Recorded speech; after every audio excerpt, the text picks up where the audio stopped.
अवनी कहाँ मर गई? सारा दिन यहाँ वहाँ घूमती रहती है। ये गिलास का तेरा बाप उठाएगा? मिस्टर आनंद बेदी ने गुस्से से अवनी को पुकारा। अवनी, बेदी लॉ फर्म में अटेंडेंट का काम करती है। फर्म बहुत बड़ी है।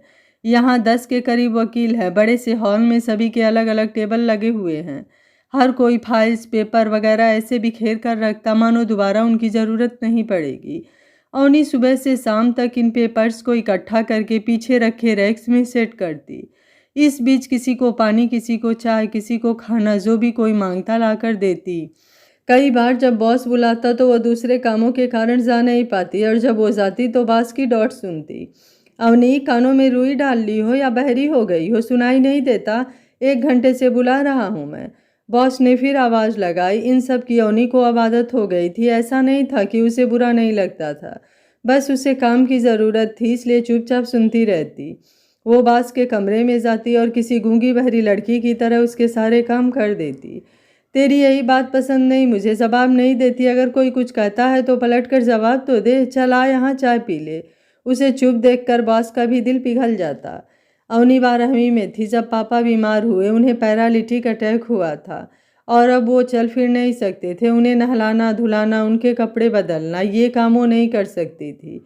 सो मम्मी घर रहकर पापा की देखभाल करती और उसे काम की तलाश में निकलना पड़ा।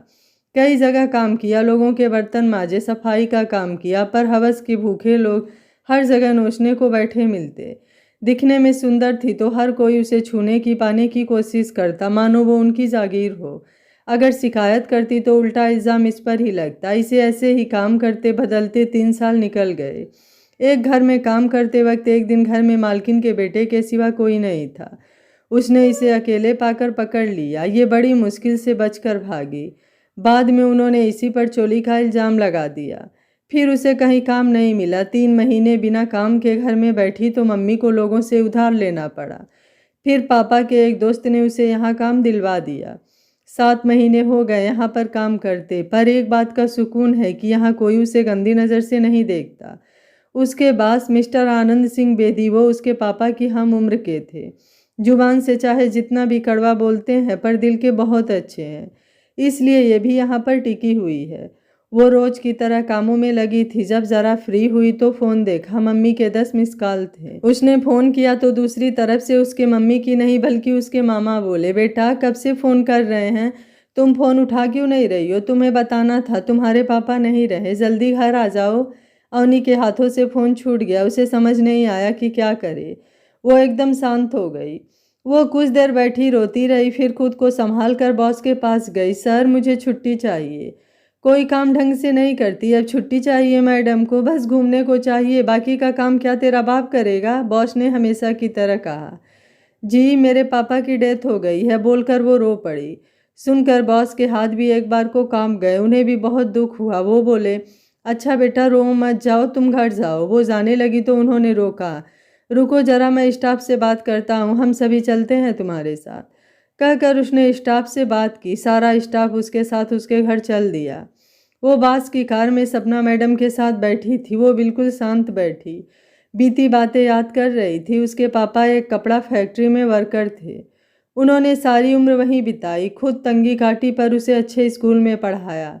वो चाहते थे कि अवनी पढ़ लिख कर कुछ बन जाए, पर किस्मत को ये मंजूर नहीं था। जैसे तैसे वो बस 12वीं तक ही पढ़ सकी। कार के झटके ने उसे वर्तमान में ला पटका। अब पापा नहीं रहे, सोचकर ही दिल घबरा रहा था। बेशक बीमार थे, पर जब घर आती उनसे मिलती, वो प्यार से सिर पर हाथ फेरते तो वो सारे दुख भूल जाती। अब कौन हाथ फेर कर इशारे से पूछेगा कि कैसी है उनकी बेटी? सोचते ही उसके आंखों से आंसू बह निकले। सपना ने उन्हें हौसला दिया। अंदर आई तो संस्कार की तैयारी हो चुकी थी। वो जाकर पापा से लिपट गई। उसके मामा ने पकड़कर उसे पीछे किया, बोले, संस्कार का वक्त हो गया है, अब ले जाने दो। वो वहीं बुत बनी खड़ी देखती रही। वो लोग पापा को उठाकर ले गए। मम्मी बैठी रो रही थी। उसके रंगीन कपड़े बदलकर सफ़ेद हो गए थे। माथे की बिदिया और सिंदूर भी गायब हो गए थे। वो मम्मी से लिपट गई। दोनों बहुत रोई। संस्कार के बाद धीरे धीरे सभी लोग जाने लगे। आनंद जाते वक्त बोले, अवनी बेटा, पाठ पूजा का सारा खर्चा मैं कर दूंगा, तुम चिंता मत करना। जितने दिन छुट्टी करना चाहो कर लेना। जब आना चाहो आ जाना, कहकर उन्होंने 20,000 निकाल कर उसे दिए। बाकी के स्टाफ वालों ने भी उसे पैसे दिए। उन पैसों से अवनी ने घर में पापा की आत्मीय शांति के लिए पूजा रखवा दी। उनकी तंग हालत देखकर उसकी बुआ, मामा, मामी हर कोई डर रहे थे कि हमसे पैसे न मांग ले। बुआ बोली, भाभी संजू का एडमिशन कराना है कॉलेज में, बहुत पैसे लगते हैं, बड़ी मुश्किल से किसी से उधार लिए हैं, जब कमाएगा तो उतार देगा। दिल दुखता है कि मैं आपकी कुछ भी मदद नहीं कर पा रही। ये वही बुआ थी जो जब भी आती तो अपने दुखड़े रोकर 1,000-500 लेकर जाती थी। अवनी के मम्मी पापा ने कभी नहीं सोचा कि उनके पास पैसे हैं या नहीं, वो कैसे भी करके बुआ को पैसे देते। मामा ने तो हद ही कर दी। देख बहन, अगर भगवान मुझे देता तो मैं तुझे इस तरह रोने न देता। कितना कर्जा है तेरे सिर पर। ऐसा कर ये मकान बेच दे और कर्जा चुका दे, फिर किराए पर रह लेना। वैसे भी तेरे कौन सा बेटा है कि मकान चाहिए। अवनी तो शादी करके दूसरी घर चली ही जाएगी। क्या कहती हो? अगर बेचना है तो मैं किसी से बात करूं? नहीं भैया, मैं अपने आप कर लूँगी, आप फिक्र न करें। अब ये नहीं रहे तो मैं भी फ्री हो गई हूँ, हम माँ बेटी मिलकर अपना गुजारा कर लेंगे, अवनी की मम्मी बोली। फिर एक एक करके सभी चले गए। दिन गुजरने लगे, वो दोनों घर में अकेली रह गई। ऐसा लग रहा था मानो सब काम खत्म हो गए हों, घर में सन्नाटा छा गया था। उसकी मम्मी बोली, अवनी अब मैं भी कोई काम देखती हूँ। वो तुम्हारे पापा की फैक्ट्री वाले कह रहे थे कि वहाँ कपड़ों से धागे काटने का काम है, मैं वहाँ लग जाती हूँ, उनकी गाड़ी आती है लेने। बहुत सी औरतें जाती हैं यहाँ से, वो अरुण की मम्मी भी जाती है, मैं भी चली जाया करूँगी। ठीक है मम्मी जी, कल जा आना, मैं भी कल से काम शुरू करती हूँ, अवनी बोली। अगले दिन वो काम के लिए जा रही थी। जगह जगह से सिलाई हुई सैंडल और पुराने कपड़े होने के बावजूद भी उसके गोरे रंग पर बड़ी बड़ी काली आंखें उसके रूप पर कोई असर नहीं डाल रही थी। उस पर उसके काले घने पोनीटेल में बंधे बाल उसकी पर्सनालिटी निखार रहे थे। लॉ फर्म में देखने वाला समझे कि ये कोई वकील ही होगी। इतने दिनों की टेंशन और ठीक से खाना न खाने की वजह से उसे चक्कर आ गया। उसे सामने से आती कार नहीं दिखी और वो उससे टकरा गई। कार वाले ने वक्त पर ब्रेक तो लगा ली थी, फिर भी वो गिर गई। कार के पिछली सीट पर बैठे आदमी ने ड्राइवर से बोला, देखा सर, ये यहाँ का पुराना पैतरा है, महंगी कार देखो, उसके आगे गिर जाओ, फिर उससे केस न करने के पैसे मांगो। लेकिन वो लड़की तो उठी ही नहीं, जाकर देखो। फिर खुद ही बोला, रुको मैं देखता हूँ। कार का पिछला दरवाज़ा खोलकर सफ़ेद कमीज पर काला कोट पहने एक हैंडसम सा लड़का कार से बाहर आया। उसने अवनी के पास आकर उसे आवाज़ दी, हेलो, आप ठीक हैं? सुनिए। जब वो नहीं हुई तो वो झुका और उसने अवनी को धीरे से सीधा किया। उसने जैसे ही चेहरा देखा तो वो हैरान होकर बोला, अवनी। वो अवनी को उठाने के लिए झुका ही था कि एक लड़का दौड़ता हुआ आया। अवनी, क्या हुआ इसे? उसने झट से उसे गोद में उठा लिया। आपने मारा इसे? कार देखकर नहीं चलाते, अगर इसे कुछ हो जाता तो? उसने बोलते बोलते टैक्सी रुकवाई और अवनी को उसमें लेकर चल दिया। वो वहीं खड़ा देखता रहा। ड्राइवर के बुलाने पर उसे ध्यान आया। वो आकर कार में बैठा और ड्राइवर से बोला, उस टैक्सी के पीछे चलो। ड्राइवर उसके पीछे हो लिया। वो बैठकर सोचने लगा, अवनी 5 साल हो गए, तुम बिल्कुल नहीं बदली, वैसी की वैसी हो, वैसे ही कपड़ों का स्टाइल, वैसी ही पोनीटेल, पर मुझे ये समझ नहीं आता कि तुमने मुझे धोखा क्यों दिया। ये लड़का कौन है? क्या ये वही है जिसके लिए तुमने मुझे छोड़ दिया? मनन को अमेरिका से आए 4 महीने हुए हैं। वो वकील है और अपनी फर्म चलाता है। उसके पापा बहुत बड़े बिजनेसमैन थे। वो चाहते थे कि बेटा उनका बिजनेस संभाले, पर उन्हें कभी समझ नहीं आया कि उनके बेटे ने ला क्यों किया। मनन बैठा अवनी के बारे में सोच रहा था। वो दोनों बचपन से 12वीं तक साथ ही पढ़े थे। उसे वो दिन याद आ रहा था जब पहली बार उसने अवनी को देखा था। वो सीन उसकी आंखों के सामने घूमने लगा। वो फर्स्ट क्लास में तीसरी रो के तीसरी बेंच पर अकेला बैठा था। सुंदर साफ सुथरे कपड़े पहने वो अपने साथ किसी को बैठने नहीं दे रहा था। 2 दिन बीत गए थे। उसे यकीन था कि अब कोई नहीं आएगा। तभी एक प्यारी सी लड़की सिर पर पोनीटेल किए क्लास में आई। मैडम बोली, बच्चों वेलकम करो, ये तुम्हारी नई क्लासमेट है अवनी। मनन, इसे अपने साथ बिठाओ। अवनी उसके पास आई, पर उसने कहा कहीं और बैठो। नहीं, मैडम ने यहीं बैठने को कहा है, मैं यहीं बैठूंगी, अवनी अकड़ के बोली। मनन, बिठाओ उसे, देखो और कहीं जगह नहीं है, मैडम ने प्यार से कहा। मनन ने आसपास देखा, कोई सीट खाली नहीं थी, सो उसने उसे अपने साथ बिठा लिया। धीरे धीरे उनमें दोस्ती हो गई। उनके आगे दीप्ति और करम बैठते थे। उनसे भी उनकी अच्छी दोस्ती थी। कहीं भी जाते ये चारों साथ ही जाते। फिर 5वीं तक ये एक साथ बैठे। 6ठी से लड़कों और लड़कियों को अलग अलग बिठाया जाता था। यहाँ तक कि लड़कियों और लड़कों की रो भी अलग थी। तब से करम और मनन एक साथ बैठे और अवनी और दीप्ति उनके बराबर वाले बेंच पर। लंच वो अभी एक साथ करते थे। मनन अपने सैंडविच अवनी को देकर उससे उसके पराठे ले लेता। उनकी दोस्ती गहरी होती गई। अवनी शुरू शुरू में पढ़ने में ठीक ठीक थी, फिर मनन ने उसे भी इंटेलिजेंट बना दिया। अवनी बचपन से पोनी टेल ही करती थी। मनन अक्सर उसकी चोटी खींच देता था और उसके बाल खराब हो जाते थे। वो चिल्लाती थी। ये सोचकर उसे हंसी आ गई। तभी कार रुक गई। ड्राइवर बोला, सर हम पहुंच गए, वो स्ट्रेचर पर ले जा रहे हैं लड़की को। मनन भी उनके पीछे चल दिया। अवनी को इमरजेंसी वार्ड में ले गया। अरुण और मनन बाहर खड़े थे। अरुण बोला, अब आप क्यों आए? आप ही कह रहे थे कि मुझे एक्सीडेंट की जिम्मेदारी लेनी चाहिए, इसलिए आया हूँ। आप उनके कौन हैं? मनन ने कहा।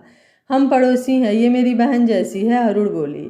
तभी मनन के असिस्टेंट का फ़ोन आया। मनन ने उठा लिया। हेलो मनोज। सर कहाँ रह गए आप? अपने केस का टाइम हो गया है, मनोज बोला। मैं अभी आता हूँ, कहकर मनन ने फ़ोन बंद करके अरुण को 10,000 पकड़ाते हुए कहा, ये लीजिए 10,000 और ये मेरा कार्ड है, अगर कोई और ज़रूरत हुई तो फ़ोन कर लेना, मुझे ज़रूरी काम है, मैं चलता हूँ, कहकर वो जल्दी से निकल लिया। अवनी को होश आया तो उसने खुद को हॉस्पिटल में पाया। उसने अरुण की तरफ देखा। अरुण बोला, मैं काम के लिए जा रहा था कि तुम्हें वहाँ बेहोश देखा तो उठाकर ले आया। तुम खर्चे की चिंता मत करना, मैंने उस कार वाले से पैसे ले लिए हैं जिसने तुम्हें टक्कर मारी थी। वो 10,000 और अपना कार्ड दे गया है, अगर और पैसे लगे तो वो दे देगा। भैया आपने उनसे पैसे क्यों लिए? उनका कोई कसूर ही नहीं था, मैं तो खुद ही बेहोश हो गई थी। दिखाइए मुझे। उसने पैसे पकड़े और कार्ड लेकर पढ़ा। उस पर नाम लिखा था MS ग्रोवर लायर। अवनी ने मन में सोचा, अच्छा तो वकील हैं, कोई नहीं, पता कर लूँगी। सोचकर उसने दोनों अपने पर्स में रख लिए। डॉक्टर ने कुछ देर बाद उसे छुट्टी देते हुए कहा, तुम समय पर खाना खाओ, पानी पियो, टेंशन कम करो। वो काम पर जाना चाहती थी पर अरुण उसे वापस घर ले आया और उसे छोड़कर वो अपने काम पर चला गया। अवनी ने सर को फ़ोन करके सारा कुछ बताया। उन्होंने छुट्टी दे दिया। वो लेटी हुई मनन का कार्ड देख रही थी। फिर दोपहर को वो उठी और कार्ड पर दिए एड्रेस पर चली गई। ये बहुत ही बड़ी फर्म थी। फर्म मॉडर्न डिज़ाइन की बनी हुई थी। वो अंदर रिसेप्शन पर आई और कार्ड दिखाकर बोली, मुझे इनसे मिलना है। जी वो कोर्ट गए हैं, आते ही होंगे, वो राइट साइड में उनका कमरा है, प्लीज़ आप वहाँ वेट कर लीजिए, रिसेप्शनिस्ट बोली। अवनी अंदर बैठकर वेट करने लगी। वो ऑफिस को देख रही थी। कमरा बहुत ही अच्छा आजकल के डिज़ाइन का बना हुआ था। उनका वाला तो बहुत पुराने डिज़ाइन का था। उसे बैठे हुए 2 घंटे हो गए तो उसने पेन लेकर पेपर पर लिख दिया, जी मैं हॉस्पिटल वाली लड़की, सुबह के हादसे में आपकी कोई गलती नहीं थी। मैं खुद ही खाना न खाने और नींद पूरी न होने की वजह से बेहोश हो गई थी, इसलिए आपके पैसे लौटा रही हूँ। आपका बहुत बहुत शुक्रिया। उसने ये लेटर लिखकर उसकी टेबल पर रख कर उस पर पेपर वेट रख दिया और उसके साथ ही पैसे भी अच्छी तरह से रख दिए। वो जाने लगी तो उसके दिल में आया कि अगर किसी और ने ये पैसे उठा लिए तो। ये बात मन में आते ही उसने वो लेटर और पैसे वहाँ पड़े एक लिफाफे में डाले। अच्छे से लपेट कर रिसेप्शनिस्ट को देते हुए कहा, देखिए बहुत देर हो गई है, अब मैं चलती हूँ, आप ये लिफाफा उन्हें दे दीजिएगा। कहकर अवनी लिफाफा पकड़ाकर चली गई। मनन अपने असिस्टेंट के साथ वापस आया तो रिसेप्शनिस्ट ने उसे वो लिफाफा दिया। वो लेकर आकर अपने कमरे में कुर्सी पर बैठ गया। उसने वो लिफाफा टेबल पर रख दिया। उसे उम्मीद नहीं थी कि अवनी आई होगी, क्योंकि उसे लगा था कि हॉस्पिटल वाले उसे कम से कम एक दिन तो रखेंगे ही। सो शाम को जाते वक्त उसने लिफाफा उठाया और खोल कर देखा तो वो हैरान रह गया कि अवनी पैसे वापस कर गई है। ये कभी बदल नहीं सकती, कहकर वो हंस दिया। उसे याद आया कि एक बार स्कूल ट्रिप जाना था पर अवनी के पास ट्रिप के लिए 500 रुपये नहीं दे। ये चाहता था कि अवनी जाए और उसके लिए वो खुद पैसे देने को तैयार हो गया, पर अवनी ने साफ साफ मना कर दिया। फिर पूरी क्लास ट्रिप पर गई, बस ये दोनों नहीं गए। करम और दीप्ति को इन्होंने बताया नहीं था, नहीं तो उन्होंने भी कैंसिल कर देना था। मनन को ये बात याद आते ही एक अजीब सी खुशी हुई। वो आज भी पहले जैसी है, लेकिन अगर आज भी वो पैसे को अहमियत नहीं देती तो उस वक्त उसने ऐसा क्यों किया? क्यों उसने मेरे प्यार की कद्र नहीं की? वो पैसे मेरे पापा के नहीं थे, मेरे थे, मेरी पॉकेट मनी थी, फिर क्यों नहीं लिए? क्यों मुझे छोड़ दिया? मनन को फिर गुस्सा आने लगा। उसने पानी पीकर खुद को शांत करने की कोशिश की, लेकिन वो फिर भी सोचे जा रहा था, वो क्यों इसे भूल नहीं पाया। अगर उसे मेरी परवाह नहीं है तो मैं क्यों करूं? मैंने उसके लिए सब छोड़ दिया था, फिर क्यों उसने साथ नहीं दिया? नहीं, कुछ भी हो, मैं एक बार उससे ज़रूर पूछूंगा कि उसने मेरे साथ ऐसा क्यों किया। उधर उसके कमरे के बाहर बाकी का स्टाफ आपस में खुसुर फुसुर कर रहे थे। विनीता बोली, मनोज सर, आपको पता है सर से मिलने एक लड़की आई थी, 2 घंटे बैठी फिर चली गई। हमने पूछा भी पर उसने कहा कि इनसे ही काम है। अरे सर, आपने देखा नहीं उसे, बहुत ही सुंदर लड़की थी। निशा बोली, हाँ, अगर काम के लिए आई होती तो वो मेरे पास बैठेगी, मेरी तो लाइफ बन जाएगी। रोहित बोला, तुम लोग ना अपना दिमाग कम दौड़ाया करो, सर उन लोगों जैसे नहीं हैं। अगर इन्हें पता लग गया कि तुम लोग ऐसी बातें करते हो तो फिर मेरे पास मिन्नतें करने ना आना। मनोज बोला, अरे सर, आपके अलावा कौन बताएगा, और फिर एक आप ही तो हमारे अपने हैं। विनीता बोली, हाँ सर, और अपने तो अपने होते हैं। निशा बोली। तभी बेल बजी। मनन ने मनोज को बुलाया था। मनोज जाने लगा तो रोहित ने हाथ जोड़ कर कहा, अपने तो अपने होते हैं। मनोज अंदर आया। यस सर, आपने बुलाया? ये एक लड़की है, इसकी सारी डिटेल चाहिए मुझे। उसने अपने फ़ोन से फ़ोटो मनोज के फ़ोन में सेंड करते हुए कहा। मनोज ने फ़ोटो देखी और ओके कहकर बाहर आ गया। बाहर सारा स्टाफ उसका इंतज़ार कर रहा था। उसके आते ही वो उसके पास पूछने लगे, सर क्या बोले? उन्होंने हमारी बातें तो नहीं सुन ली?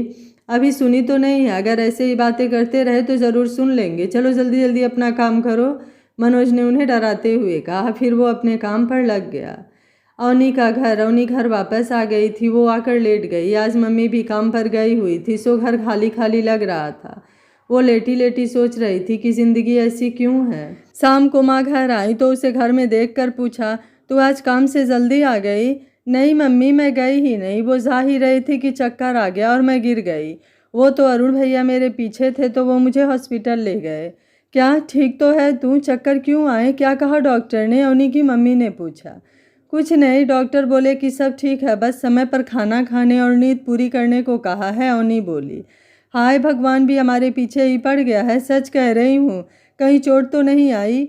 मम्मी ने उसे पकड़कर देखते हुए कहा।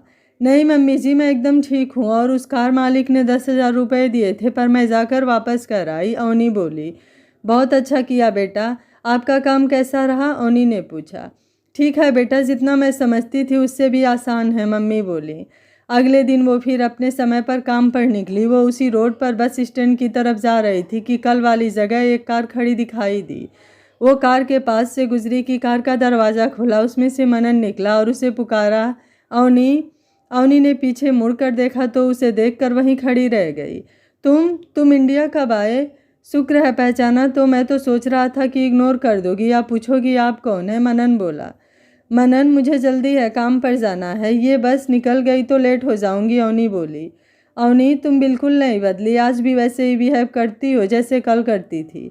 क्या तुम्हें मुझे देखकर जरा भी खुशी नहीं हुई? क्या इतना पत्थर दिल है तुम्हारा? मनन ने गुस्से से पूछा। खुश होने की क्या बात है, हर इंसान की अपनी अपनी खुशी होती है, मुझे तुम में वो खुशी नहीं दिखती, बात खत्म। कहकर अवनी वहाँ से चल दी। मनन ने उसे रोकने के लिए उसकी बाँह पकड़ ली। अवनी ने गुस्से से उसकी तरफ देखा और बोली, मेरा हाथ छोड़ो, तुम इस तरह सड़क पर किसी लड़की का हाथ नहीं पकड़ सकते, अगर छोड़ोगे नहीं तो मैं चिल्लाऊंगी। जो करना है करो, मैं हाथ नहीं छोड़ूंगा। मनन ने हाथ नहीं छोड़ा।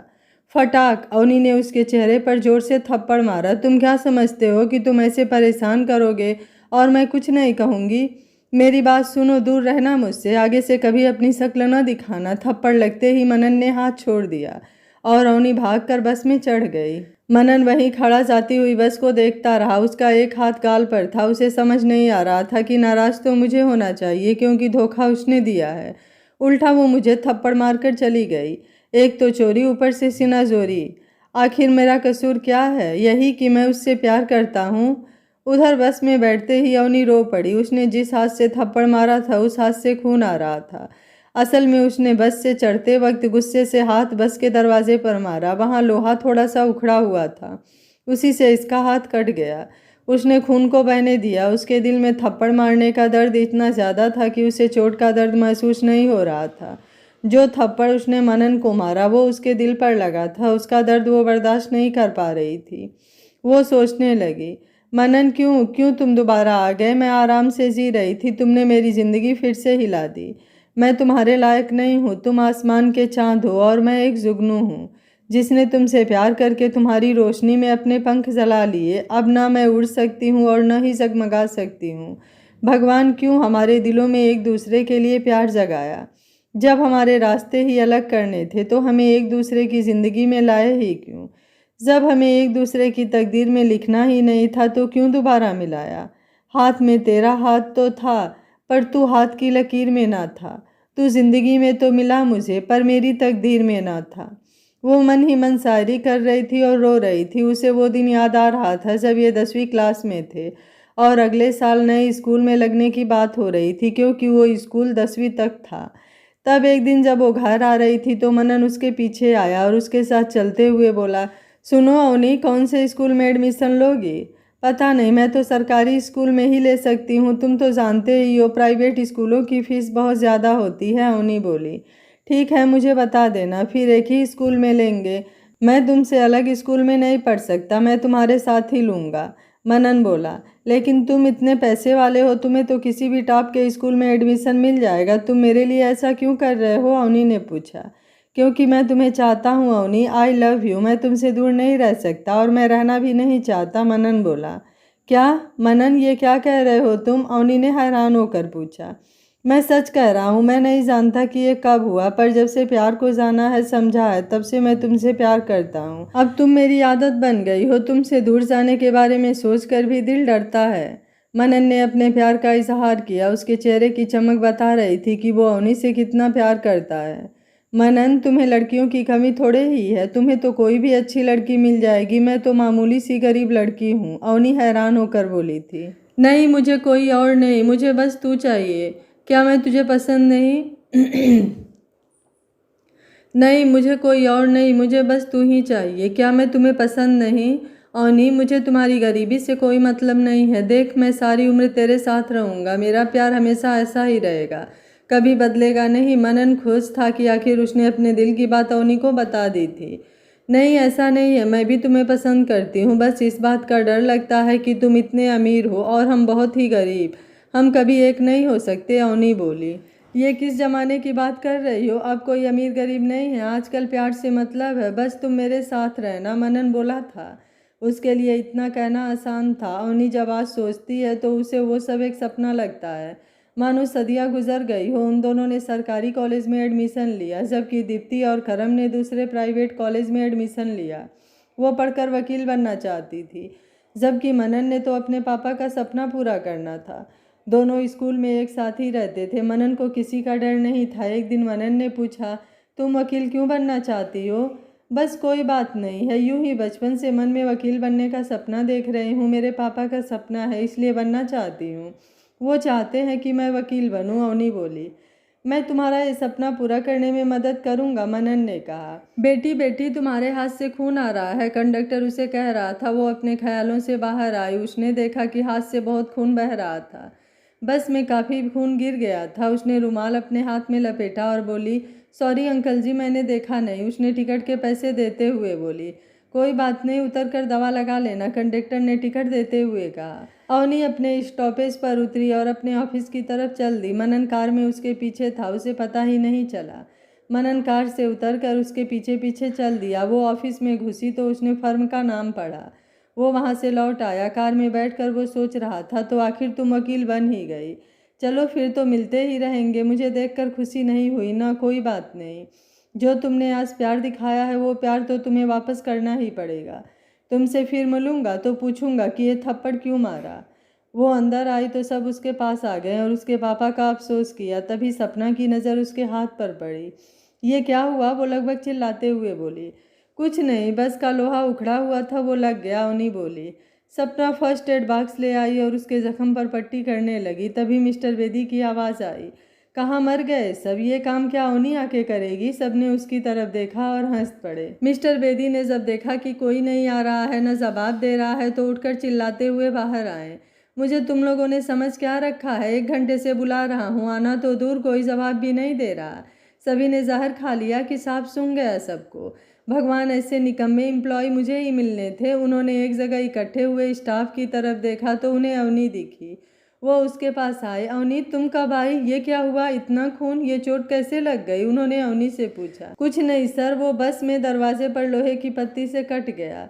कुछ नहीं का क्या मतलब है? अभी पट्टी करवा कर आओ, मैं तुम्हें हॉस्पिटल लेकर चलता हूँ। कहीं जानबूझकर तो नहीं हॉस्पिटल जाने से मना कर रही? कि ऑफिस में काम न करना पड़े। पर मैं भी तेरा बॉस हूँ, हॉस्पिटल में चेक करवाऊँगा, काम से कोई बहाना नहीं चलेगा।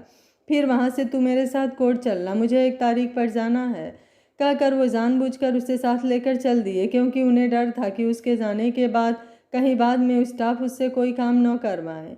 वो लोग हॉस्पिटल से पट्टी करवाकर कोर्ट में आ गए। रास्ते में अवनी केस की फाइल देख रही थी। उस पर बिंदु के पति के वकील के तौर पर MS ग्रोवर लिखा था। नाम पढ़कर अवनी को वो फर्म और 10,000 याद आ गए। तो वो वकील है, चलो आज मिल लूँगी। वो पहली बार कोर्ट आई थी। वो मिस्टर बेदी के साथ साथ चलती रही। उनकी क्लाइंट बिंदु पहले ही वहाँ थी। तलाक का केस था। बिंदु ने बता दिया कि उसका पति का किसी और से अफेयर था, इसलिए वो तलाक चाहती है। वो अंदर गए तो दूसरे पक्ष के लोगों को देखकर अवनी सुन्न हो गई।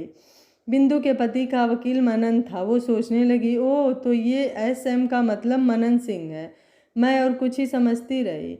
मनन उसके साथ हॉस्पिटल गया था और मनन ने ही उसे 10,000 दिए थे। वो सोच रही थी कि केस की अनाउंसमेंट हो गई। वो लोग आगे गए और अपने अपने कागज़ आगे दिए। केस शुरू हो गया। आनंद ने शुरुआत करते हुए कहा, जज साहब, मेरी क्लाइंट बिंदु का कहना है कि उसके पति का किसी और से रिश्ता है, इसलिए वो तलाक चाहती है।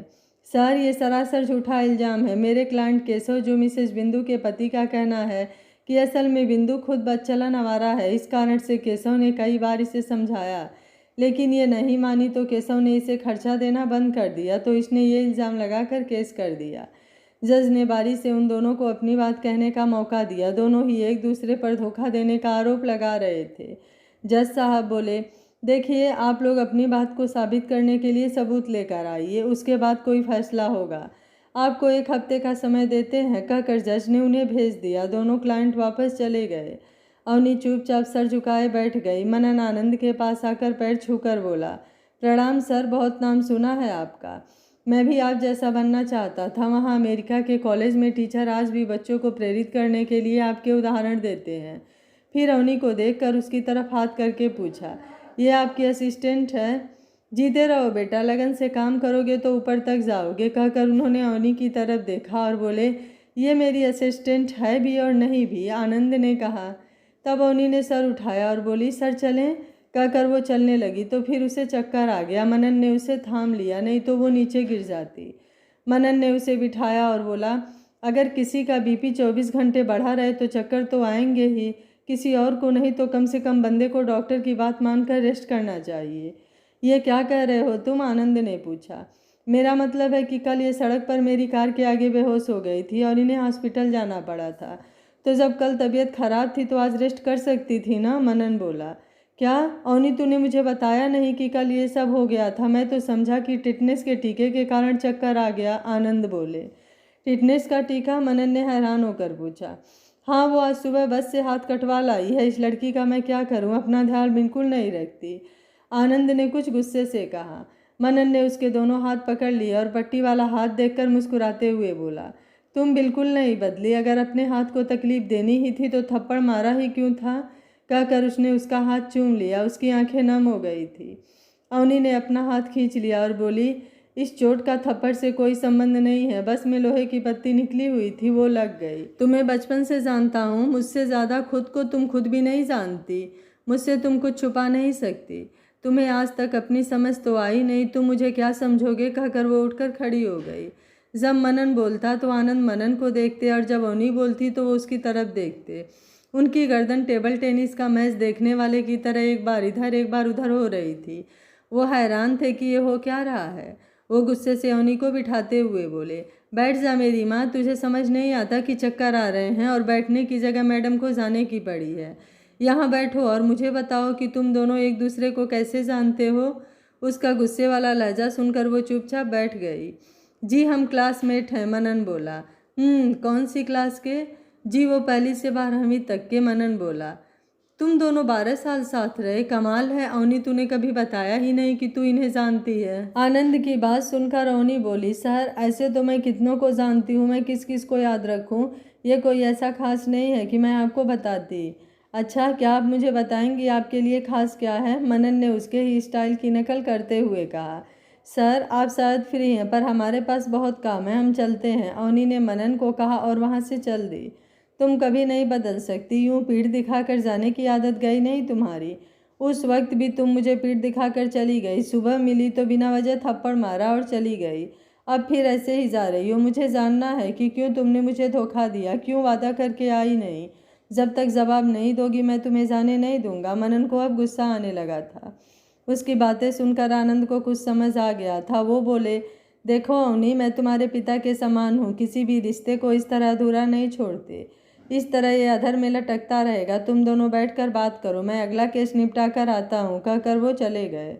अवनी भी जाना चाहती थी, फिर रुककर मनन से बोली, कहो क्या जानना चाहते हो तुम, मैं क्यों नहीं आई?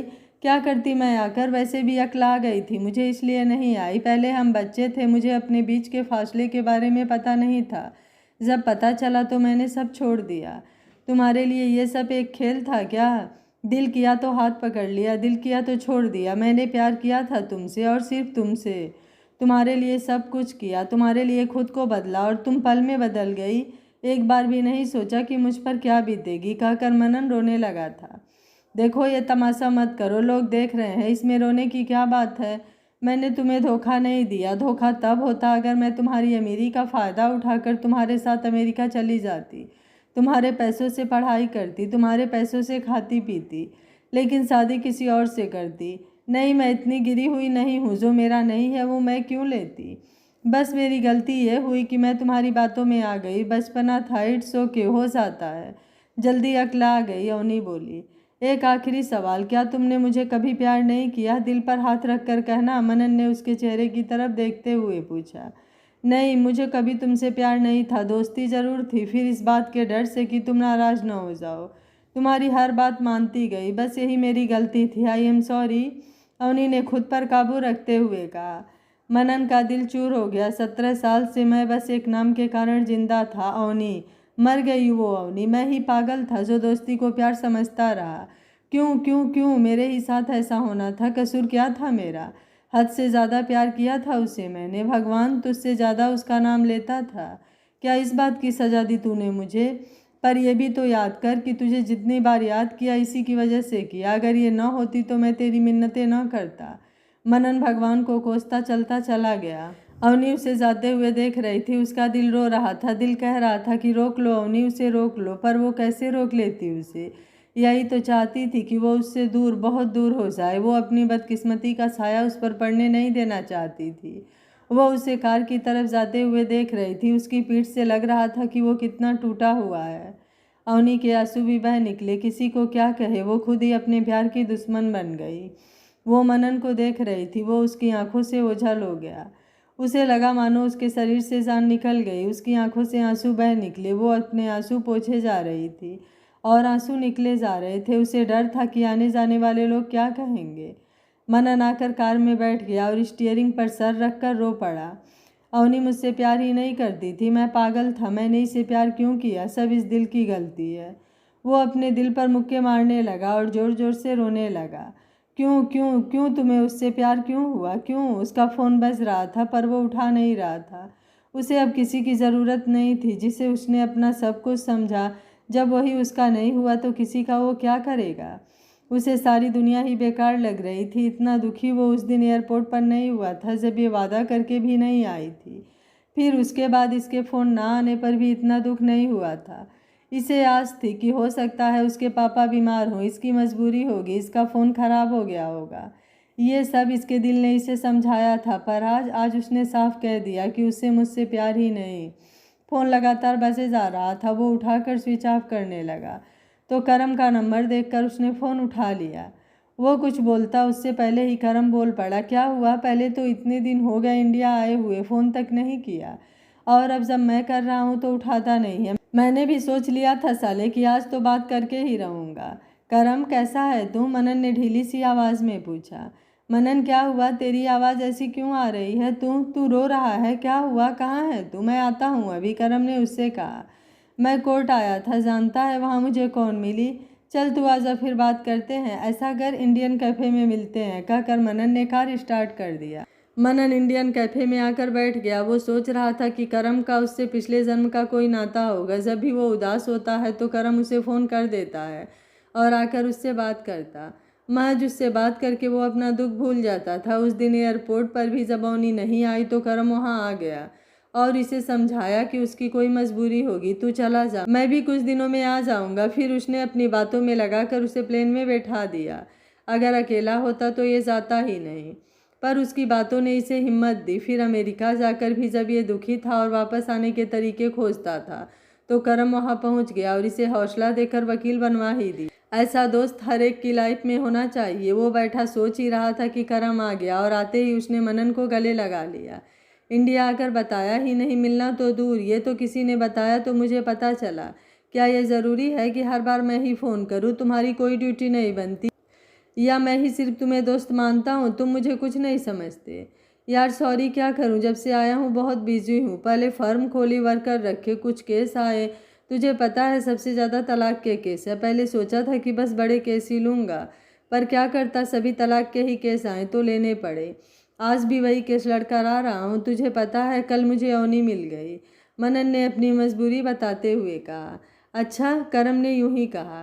क्या अच्छा, तुझे हैरानी नहीं हुई जब मैंने कहा कि मुझे अवनी मिली? मनन ने उसे पूछा। अवनी? वो कहाँ मिली तुझे? कैसी है वो? ठीक है, तुम्हें देखकर बहुत खुश हुई होगी।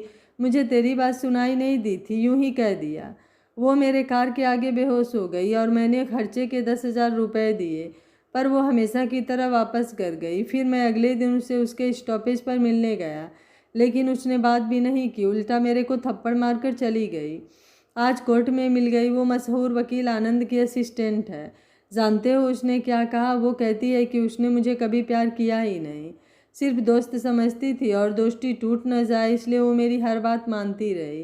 करम, तुम्हें क्या लगता है वो उसका मुझे चोरी चोरी देखना और मेरे लिए दूसरों से लड़ना, मेरे चोट लगने पर उसका तड़पना, क्या वो सब प्यार नहीं था? वो इस तरह कैसे कह सकती है? वो झूठ बोल रही है, मनन ने गुस्से से कहा। देख मनन, अगर उसने ऐसा कहा है तो इसका सीधा सीधा मतलब है कि वो तुम्हें सच में प्यार नहीं करती, या फिर वो अब किसी और को प्यार करती होगी। यार तुम भी अजीब हो, बचपन में कोई प्यार नहीं होता, प्यार तो ज़माने का होता है। बचपन में तो बचपना होता है। मैंने तो तुम्हें अमेरिका में ही कह दिया था कि तू उसका ख्याल छोड़ दे, उसे तुझसे प्यार नहीं है, पर तूने मेरी बातें नहीं सुनी। वहाँ कितनी लड़कियाँ तेरे पीछे पड़ी रहती थी, किसी से भी प्यार कर लेता, पर तुझे तो ये अवनी ही अच्छी लगी। अब मुझे क्या बता रहा है? ये रोना तूने अपनी किस्मत में खुद लिखा है। मैंने कहा था कि वो इस लायक नहीं है, मुझे तो स्कूल में ही दिख गया था, पर तुझे पता नहीं क्यों समझ नहीं आता है, करम ने उसे समझाया। मनन बोला, करम मुझ में क्या कमी है? वो मुझे क्यों पसंद नहीं करती? मैंने सब कुछ उसके लिए किया। मैंने ये वकालत उसका सपना पूरा करने के लिए किया। मैं कुछ भी बन सकता था, पर उसने लॉ करनी थी, इसलिए मैंने उसके साथ ही अपना एडमिशन अमेरिका के लॉ कॉलेज में करवाया। पर मुझे क्या पता था कि वो वहाँ आएगी ही नहीं। करम, मैं जीना नहीं चाहता, मेरा बस एक ही सपना है और वो है उसके साथ ज़िंदगी बिताना। पर कहकर वो रो पड़ा। करम ने उसके कंधे पर हाथ रखा, उसे चुप कराने लगा। उसका अपना दिल दुखी हो रहा था, मगर उसने मनन को समझाया। मनन, चलो तुम्हें कहीं लेकर चलता हूँ, खुश हो जाओगे, कहकर करम उसे क्लब में ले आया। पर मनन ने नाम पढ़ा और वो बोला, नहीं, मैंने एक बार अवनी से वादा किया था, मैं ऐसी जगह नहीं जाऊंगा और कभी शराब नहीं पीऊँगा। उसे याद हो या ना हो, लेकिन मुझे हर वादा याद है और मैं हर वादा निभाऊंगा। तुम्हें अंदर जाना है तुम जाओ, मुझे नहीं जाना, मैं वापस घर जा रहा हूँ, कहकर मनन अपनी कार स्टार्ट करके चला गया। करम वहीं खड़ा देखता रहा। करम बार में एक कॉर्नर में बैठ गया और उसने अवनी को फ़ोन किया। अवनी ने झट से फ़ोन उठा लिया। हेलो करम, बोलो। उसकी भी रोने के कारण आवाज़ बदल गई थी। क्या हुआ, अब तक रो रही हो? मुझे तुम्हारी समझ नहीं आती यार, उसे इतना सताने के बाद खुद भी रोती हो। अगर प्यार है तो उसके प्यार को अपना क्यों नहीं लेती? ऊपर से हर बार मुझे फ़ोन करके उसके पास भेज देती हो। मुझसे उसका टूटना नहीं देखा जाता, कितना समझाया पर वो तुम्हें भूलना नहीं चाहता। मैं तो उसे बार क्लब में भी लाया पर वो अंदर ही नहीं आया। पता है, कहता है मैंने अवनी से वादा किया है, इसलिए मैं अंदर नहीं जाऊंगा, और वापस घर चला गया। क्या तुम कैसे दोस्त हो? लोग अपने दोस्तों को अच्छी जगह लेकर जाते हो और एक तुम हो उसे बाहर लेकर आ गए। तुम तो बिगड़े हो ही, उसे भी बिगाड़ दोगे। अच्छा अब ठीक था वो? अवनी बोली। हाँ मेरी माँ, अब ठीक था, घर चला गया है, जो मुझे ठीक लगा मैंने किया। अब आगे से कभी मुझे मत कहना, जाओ उसकी हेल्प कर दो, मैं तो दुश्मन हूँ ना उसका। करम को बुरा लगा कि वो अवनी के कहने पर हर बार मनन की मदद के लिए जाता है, फिर भी वो उसे सुना रही है। अच्छा सॉरी यार, तेरे से अच्छा कोई दोस्त नहीं है, ना उसका ना मेरा, मैं तो सिर्फ इसलिए कह रही थी। अगर और भी तो कोई तरीके हैं दिल लगाने के, मूवी देख लेते, उसकी पसंद का खाना खा लेते, बार में कौन जाता है। अवनी बोली, अरे यार तूने फिल्मों में नहीं देखा, जब भी हीरो के दोस्त का दिल टूटता है तो उसे बार में ले जाता है। हीरो कभी गलत नहीं होता, करम बोला। हीरो और तू शक्ल देखी है अपनी? अच्छा, उसे कुछ देर बाद फ़ोन करके पूछ लेना कि वो घर पहुंच गया या नहीं, फिर मुझे मैसेज कर देना। अवनी बोली, अवनी ये गलत बात है, कभी मेरी भी फिक्र किया करो, हमेशा उसकी चिंता करती रहती हो। मैं भी तुम्हारा दोस्त हूँ। अवनी ने फ़ोन बंद कर दिया था। करम बोले जा रहा था, तुम उसे इतना प्यार क्यों करती हो? अगर करती हो तो दूर क्यों भागती हो? अगर उससे दूर भागना ही है तो मुझे अपना लो, मैं भी तो तुम्हें चाहता हूँ। पर तुमने कभी मेरी तरफ देखा भी है? मैं हमेशा तुम्हारे सामने होता हूँ पर तुम्हें कभी नज़र नहीं आता। तुम्हें सिर्फ मनन नज़र आता है, तो उसे अपना क्यों नहीं लेती? क्यों हम दोनों को सता रही हो? मैं बीच में पढ़ाई छोड़कर अमेरिका से इंडिया आ गया। कभी सोचा है तुमने क्यों? क्योंकि तुमने कहा था कि आकर पापा का बिजनेस संभालो। तुम्हारी बात मानकर मैंने पापा का बिजनेस संभाला। तुम्हारे कहने पर अमेरिका दोबारा गया, मनन को समझाता रहा। पर मेरा क्या? उसने बहुत पी लिया था। वेटर ने उसके फ़ोन से लास्ट डायल नंबर पर फ़ोन करके अवनी को बुला लिया। अवनी कभी बार क्लब में गई नहीं थी। उसने करम के असिस्टेंट को फ़ोन करके उसे करम को ले आने को कहा। मनन का घर, मनन की मम्मी लिविंग रूम में ही थी। जब वो आया तो वो बोली, मनन यहाँ आओ, देखो ये कुछ लड़कियों की तस्वीरें हैं, देखो कौन सी पसंद है बेटा, अब से देखने लगेंगे तब समय पर शादी होगी। मनन का दिल टूट गया था, वो अवनी को भूलना चाहता था। वो बोला, मम्मी जो आपको पसंद है उसी से कर दो, मुझे कोई ऐतराज़ नहीं है। मम्मी खुश हो गई कि चलो बेटा माना तो है। उसने अपनी बड़ी बेटी को फ़ोन किया, मानवी मनन लड़की देखने के लिए मान गया, अब जल्द ही शादी हो जाएगी। मान गया? कैसे, क्या कहा उसने? मानवी ने हैरान होकर पूछा। पता नहीं, आज आया तो मैंने उससे कहा कि कोई एक लड़की पसंद कर लो तो कहता है आप ही देख लो। मम्मी बोली, चलो अच्छा है, अब जल्दी से कोई लड़की चुनो और शादी करा दो, अब देर ना करो। कुछ देर बात करके उसने फ़ोन बंद कर दिया और अवनी को मिलाया। हेलो अवनी, कैसी हो? मानवी ने पूछा। ठीक हूँ दीदी, आप कैसी हैं? अवनी ने दुखी मन से पूछा। मैं भी ठीक हूँ, अभी अभी मम्मी का फ़ोन आया था, मम्मी बता रही थी कि मनन लड़की देखने के लिए तैयार हो गया है। मुझे पता है ये तुमने ही किया होगा, वरना वो इतनी जल्दी कहाँ मानने वाला था। थैंक यू, फ्रेंड्स इसीलिए होते हैं। अवनी, क्या तुम मुझसे उस बात के लिए नाराज़ हो? देखो मैंने तुम दोनों के फ्यूचर के लिए ही कहा था। मैं नहीं चाहती थी कल को तुम इस बात से परेशान हो। देखो शादी कोई गुड्डे गुड्डियों का खेल नहीं है कि आज कर लो कल तोड़ दो। मैं जानती हूँ तुम मेरी बात समझती होगी, मानवी बोलती रही। हाँ जी दीदी जी, आप कभी गलत हो ही नहीं सकती, मेरी तरफ से उसको शुभकामनाएं। अवनी की आंखों में आंसू आ गए थे पर वो अपना दर्द छिपाए बोल रही थी। देखो ऐसे नहीं चलेगा, अब इसकी इंगेजमेंट और शादी में तुम्हें आना होगा। मैं कार्ड भेजूंगी, मनन के तुम तीन ही दोस्त हो, तीनों को आना पड़ेगा, कहकर मानवी ने फ़ोन रख दिया। अवनी ने फ़ोन रखा और रो दी। उसकी मम्मी ने उसके रोने की आवाज़ सुनी और उसके पास आई। क्या हुआ बेटा, रो क्यों रही हो? कुछ नहीं मम्मी, ऐसे ही पापा याद आ गए, अगर आज वो होते तो अपना ये हाल ना होता। अवनी बोली। मम्मी ने उसे बाहों में लेकर कहा, रोते नहीं मेरे बच्चे, तू मेरी तरफ देख, मैंने सारी ज़िंदगी इसी तरह काटी है। पहले गांव में तेरे दादा दादी और बुआ चाचा चाची की सेवा करती रही। तेरे पापा को उन्होंने पढ़ाया भी नहीं, कहते कि बड़ा बेटा खेतों में काम करेगा। तेरे चाचा को शहर पढ़ने भेज दिया, मैं सारा दिन घर के काम करती, गाय भैंसे संभालती। जब भी प्रेग्नेंट होती तो दादी बच्चों की जांच करा के लड़की होने पर गिरा देती। तुझे पता है कितनी तकलीफ होती थी मुझे उस पर, तेरे पापा को बताने से मना कर देती। मैं डर से बताती भी नहीं थी, हर बार बच्चा गिरने को पापा मेरी लापरवाही समझते। तुझे पता है 7 बार गर्भपात करवाया। मैं कमज़ोर भी बहुत हो गई थी, पर तेरे नाना नानी गुजर गए थे। तेरे मामा का तुझे पता ही है, सो सब चुपचाप सहती रही। लेकिन जब तू मेरे पेट में आई तो पता नहीं मुझ में कहाँ से इतनी ताकत आई, और मैंने तेरे दादी को बताया ही नहीं। जब उन्हें पता चला तो छठा महीना था, वो मुझे डॉक्टर के पास ले गई। उस वक्त तेरे पापा ने मोबाइल फ़ोन ले लिया था, मैंने फ़ोन करके उन्हें हॉस्पिटल बुला लिया। तब उन्हें सारी बात पता चली, वो मुझे लेकर शहर आ गए। हमने यहाँ नए सिरे से ज़िंदगी शुरू की। तेरे दादा दादी और चाचा ने हमसे नाता तोड़ लिया, बस ये बुआ ही आती हैं। तू हुई और उसके बाद डॉक्टर ने बता दिया कि मेरे बच्चेदानी में कोई प्रॉब्लम हो गया था, सो उसे भी निकालना पड़ा। हमारे लिए तू ही सब कुछ थी, बस तेरे लिए ही जी रहे थे। अब मैं भी कमाने लगी हूँ, सो तू अब वकालत की पढ़ाई कर ले। तेरे पापा का सपना पूरा कर। उन्हें उनकी माँ ने जो दुख दिए उसी ने उनका दिल कमज़ोर कर दिया था। खैर जितना वो कर सकते थे किया। अब हम दोनों एक दूसरे का सहारा बनेंगे। आज के बाद मत कहना कि पापा होते तो ये होता। तू मुझे बता, मैं तेरी हर ख्वाहिश पूरी करूँगी। दोनों एक दूसरे के गले लगकर बहुत रोई। मम्मी ने आज उसे पहली बार अपनी कहानी सुनाई। सच में उसे लगने लगा कि मम्मी के दुख के आगे उसका दुख कुछ भी नहीं है। क्या हुआ अगर प्यार हो गया? नहीं थी किस्मत तो न सही। अब मैं मम्मी के साथ पापा का सपना पूरा करूँगी। अवनी अपने ऑफिस आ गई। उसने सारी साफ सफाई की और हमेशा की तरह बुक्स पढ़ने लगी। मिस्टर बेदी भी आ गए थे। उन्हें पेन नहीं मिल रहा था। वो बोले, अवनी, अवनी की बच्ची सो गई क्या? मेरा पेन कहाँ है? अवनी भाग कर अंदर आई। उसने टेबल पर इधर उधर ढूंढा, उसे नहीं मिला।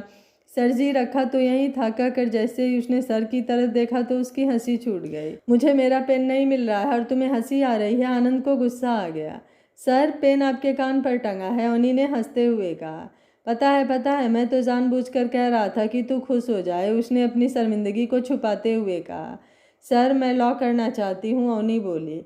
आनंद साइन करते करते रुक गया और अवनी की तरफ देखने लगा। फिर बोला, वो उस वकील का क्या नाम था उसका? मनन। हाँ, ये उस मनन के लिए कर रही हो? नहीं सर, मेरे पापा का सपना था। वो मुझे वकील बनाना चाहते थे। हमारे गांव की ज़मीन, जिसे मेरे पापा ने अपने खून पसीने से सींचा था, मेरे दादाजी के बाद मेरे चाचा जी ने वो सारी अपने नाम करा ली। पापा के पास इतने पैसे नहीं थे कि वकील कर सकते थे, तो वो चाहते थे कि मैं वकील बनूं और उन जैसों की हेल्प करूं। अवनी ने अपनी बात बताई। इसने ये मनन को भी नहीं बताया था, नहीं तो मनन किसी वकील को कहकर केस करा देता। वो किसी का एहसान नहीं लेना चाहती थी। ठीक है, मैं तुम्हें पढ़ाऊंगा, लेकिन एक शर्त पर। कल मैंने तुम दोनों को देखा तो लगा तुम्हारी कोई कहानी है। मैं वो कहानी सुनना चाहता हूँ। इसे मेरी फीस समझ लेना, आनंद बोला। सर वो, लेकिन चलो ठीक है, मैं सुनाती हूँ। अवनी पहले थोड़ी झिझकी, फिर सुनाने को राजी हो गई। मिस्टर बेदी अपनी कुर्सी से उठकर सामने पड़े सोफे पर आ गए और अवनी को भी अपने पास बैठा लिया। हाँ, अब सुनाओ। सर, हम दोनों पहली क्लास से 10वीं तक एक ही स्कूल में पढ़े। 5वीं तक हम एक ही बेंच पर बैठते थे। 6ठी से हम अलग अलग पढ़ने लगे। तब से एहसास होना शुरू हुआ कि लड़के और लड़की अलग होते हैं। जो अब तक हम में दोस्ती थी वो धीरे धीरे प्यार में बदलने लगी। वो बहुत अमीर है और हम बहुत ही गरीब। मैं जानती हूँ आप भी कहोगे कि प्यार में अमीरी गरीबी नहीं देखी जाती, पर जिस पर बीतती है वही जानता है। बाकी सब तो अंदाज़ा ही लगा सकते हैं। हम दोनों को प्यार तो हो गया। हमने 12वीं में एडमिशन लेना था तो मैं सिर्फ सरकारी स्कूल में ही एडमिशन ले सकती थी, क्योंकि मेरे पेरेंट्स प्राइवेट स्कूलों का खर्चा नहीं उठा सकते थे। मनन ने भी मेरे साथ वहीं एडमिशन ले लिया, जबकि वो कहीं भी ले सकता था। कितनी भी तंगी होती, मैंने कभी उससे पैसे नहीं लिया। उसने तय किया 12वीं के बाद हम अमेरिका लॉ कॉलेज में एडमिशन लेकर लॉ करेंगे। सारा खर्च मनन ने ही करना था, लेकिन मैं मान नहीं रही थी। तब उसने वादा किया कि जब मैं कमाने लगूंगी तो वो खर्च के सारे पैसे ले लेगा। तो हम दोनों ने अमेरिका जाने का फैसला कर लिया। जब 12वीं के कुछ महीने रह गए थे तब अचानक मेरे पापा को अटैक हो गया। मैंने स्कूल छोड़ दिया। 12वीं के एग्ज़ाम बिना स्कूल के प्राइवेट ही दे दिए। उसने हम दोनों के अमेरिका जाने की सारी तैयारी कर ली थी। जब मैं उससे आखिरी बार मिली तो उसने वादा लिया कि चाहे जो भी हो मैं उसके साथ जाऊंगी। मैं आखिर तक उससे कहती रही कि मैं आ रही हूँ, लेकिन मेरे घर की हालत बहुत ख़राब थी। पापा की बीमारी के इलाज के लिए हमें अपना घर गिरवी रखना पड़ा। पापा बेड से उठ नहीं सकते थे, सो माँ को उन्हें संभालने के लिए घर पर रहना ज़रूरी था। घर का खर्च चलाने के लिए मुझे रुकना पड़ा। मैंने यहाँ वहाँ नौकरियाँ की। पहले साल में उसके फ़ोन के जवाब देती रही। मैंने उसे सब बताकर माफ़ी मांग ली थी, वो मान भी गया था। फिर एक दिन जिस घर में मैं सफाई का काम करती थी वहाँ उसकी बहन आई। उसने मुझे पहचान लिया। वो हमारे स्कूल में ही पढ़ती थी, इसलिए हमारे बारे में जानती थी। उसकी फ्रेंड ने उसे नीचा दिखाने के लिए वहाँ बुलाया था। मानवी ने उसे कह दिया कि ये बात पुरानी हो गई है, अब उसके भाई का इससे कोई लेना देना नहीं है। वो तो अमेरिका पढ़ने गया है। उस दिन मानवी ने मुझे बाहर मिलने बुलाया। वो बोली कि उसकी फैमिली मनन की जिद के आगे झुककर मुझे अपना तो लेंगे, पर सब रिश्तेदार और उनके जान पहचान वाले, यहाँ तक कि नौकर चाकर भी मुझे नीची नज़रों से देखेंगे। इससे उनका भी रेपुटेशन डाउन होगा। फिर हो सकता है कि इस बात पर घर में लड़ाइयाँ भी हो सकती हैं। उसने मुझे कहा कि लोग इस बात को हजम नहीं कर पाएंगे, इसलिए सही होगा अगर तुम खुद ही दूर हो जाओ। वो हमसे 4 साल बड़ी हैं। सो मैंने उनकी बात मानकर मनन के फ़ोन को इग्नोर करना शुरू कर दिया। धीरे धीरे उसने भी फ़ोन करना बंद कर दिया। वो मिला तो वो मुझसे मेरी बेवफाई का रीज़न पूछना चाहता है, लेकिन मैं कैसे बताऊं कि मैं चाह कर भी उसकी नहीं हो सकती। मैं नहीं चाहती कि मेरे कारण लोग उसका, उसकी फैमिली का मजाक उड़ाएं। अवनी ने सारी कहानी शॉर्ट करके सुना दी। आनंद चुपचाप सुन रहे थे। वो बोले, लेकिन ये ज़रूरी तो नहीं था कि लोग उन्हें बदनामी दे। अगर तुम उसके साथ अमेरिका चली जाती तो बात ही और होती।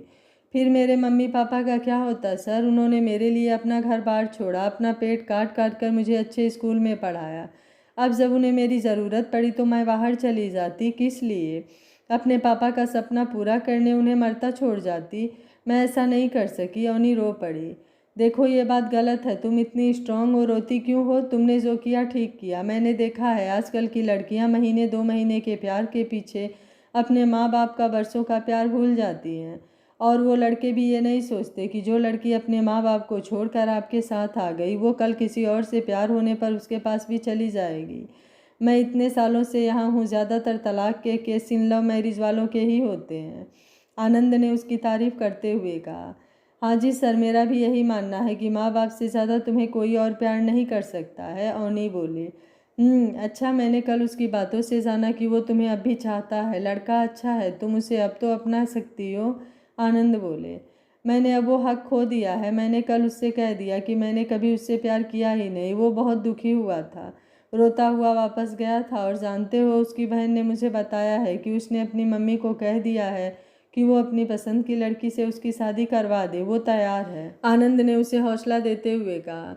तुम चिंता मत करो, मैं तुम्हें वकालत करवाऊंगा। फिर देखना, एक से एक स्मार्ट लड़के तुम्हारे पीछे आएंगे। उसे कर लेने दो शादी। हमें क्या लेना? बोलो कब से शुरू करना है? सर, बिना कॉलेज में एडमिशन लिए वकालत हो सकती है क्या? मौनी ने पूछा। मेरे ख्याल से मुश्किल है। वकालत तो हो जाती है पर शायद कोर्ट में वैलिड नहीं मानी जाती। तुम कॉलेज में एडमिशन ले लेना। अच्छा पढ़ोगी तो स्कॉलरशिप लग जाएगी, सारी पढ़ाई फ्री हो जाएगी। कर लोगी ना? आनंद ने पूछा। ठीक है सर, मैं कर लूँगी, अवनी बोली। आनंद ने अपने जानकार के कॉलेज में उसका एडमिशन करवा दिया। वो दिन में कॉलेज जाती और छुट्टी के बाद ऑफिस आ जाती। सभी उसकी पढ़ने में हेल्प करते। मनन की मम्मी ने उस लड़की से उसकी मीटिंग रख दी पर वो मिलने ही नहीं गया। उस लड़की ने फ़ोन करके अपनी माँ को बताया। लड़की डॉक्टर थी। उसके पेरेंट्स को बहुत गुस्सा आया। उसकी मम्मी ने मनन की मम्मी को खरी खोटी सुना दी। मम्मी ने मनन को डांटा। उसने 3-4 लड़कियों के साथ ऐसा किया। उसकी मम्मी ने उसे बिठा कर कहा, मनन तुझे शादी नहीं करनी तो सीधे जवाब दे दे। इस तरह मेरी बेइज्जती क्यों करवाता है? मुझे नहीं करनी, कहकर मनन निकल गया। मम्मी अपना समूह लेकर रह गए।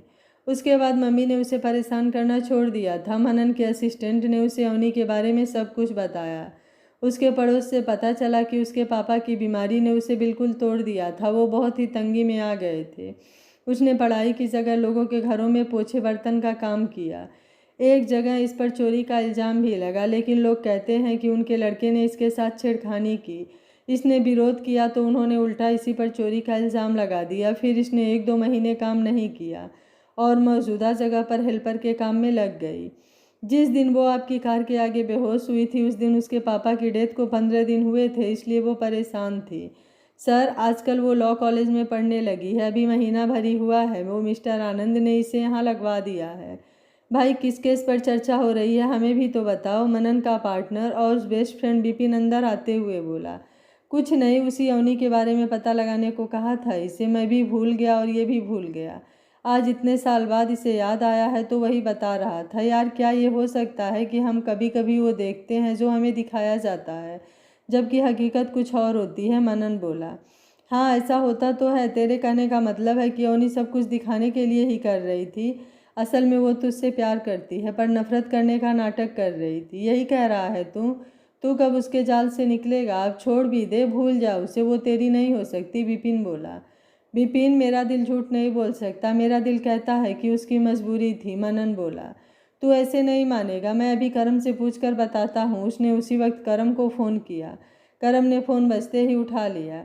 हेलो विपिन, क्या हुआ? मनन ठीक तो है? मनन ठीक होता तो मैं तुझे फ़ोन नहीं करता। इसके सर पर से अवनी का भूत उतरता ही नहीं है। 2 दिन तो कहता रहा कि मुझे उससे कोई लेना देना नहीं है, भाड़ में जाए वो। यहाँ तक कि आंटी को शादी के लिए भी हाँ कर दी थी। पर आंटी ने 10 लड़कियों से इसकी मीटिंग करवाई। जनाब किसी को कुछ तो किसी को कुछ कहकर आ गए। कुछ को तो जनाब मिलने ही नहीं गए। आज फिर उसका भूत सवार हो गया है। जनाब फिर से शुरू हो गए कि अवनी मुझे प्यार करती है, पर मजबूरी की वजह से मना करती रही है। मैं तो हार गया, तू ही इसे समझा। विपिन ने सब कुछ करम को बता दिया। जिस दिन मनन करम के साथ बैठकर रोया था और इसने शराब के नशे में अवनी को अपने प्यार के बारे में बताना चाहा था, तब अगले दिन इसे खुद पर गुस्सा आया था कि मनन ने उसे अपना सच्चा दोस्त माना और अवनी भी उसे अच्छे दोस्त की तरह मानती है। दोनों इस पर भरोसा करते हैं और ये अपने प्यार के लिए इन दोनों की आपस में लड़ाई की दुआ करता था कि ये आपस में लड़ पड़े तो उसका रास्ता साफ हो जाएगा। कितना स्वार्थी है ये, दोस्त के नाम पर धब्बा है। विपिन बात कर रहा था और ये अपने ही ख्यालों में खोया हुआ था। विपिन ने फ़ोन स्पीकर का कर दिया। उसके दोबारा पूछने पर करम बोला, सॉरी मनन, मैं तुम्हें कुछ बताना चाहता हूँ। मुझे शुरू से पता है कि अवनी तुझे चाहती है। तू कहता है ना कि मैं तेरा सबसे अच्छा दोस्त हूँ, जो तेरे दुखी वक्त में तेरे पास पहुँच जाता हूँ, तो सच वो नहीं है जो तुम समझ रहे हो। असल बात कुछ और ही है जो मैं आज तुम्हें बताऊंगा। करम जब मनन को अवनी की सच्चाई बताएगा तो मनन का क्या फैसला होगा? क्या अवनी मनन के प्यार को एक्सेप्ट कर पाएगी? अवनी अगर मान भी गई तो क्या मनन के परिवार वाले एक नौकर का काम करने वाली लड़की को अपने घर की बहू बनाना चाहेंगे? अवनी को मनन से दूर करने वाली उसकी बहन ही है। क्या मनन यह जान पाएगा? जानने के लिए देखते रहिए कहानी का अगला भाग। अगर आपको कहानी अच्छी लग रही है तो वीडियो को लाइक, शेयर एंड चैनल को सब्सक्राइब कर लीजिएगा। Thank you for watching. मिलते हैं कहानी के अगले भाग में।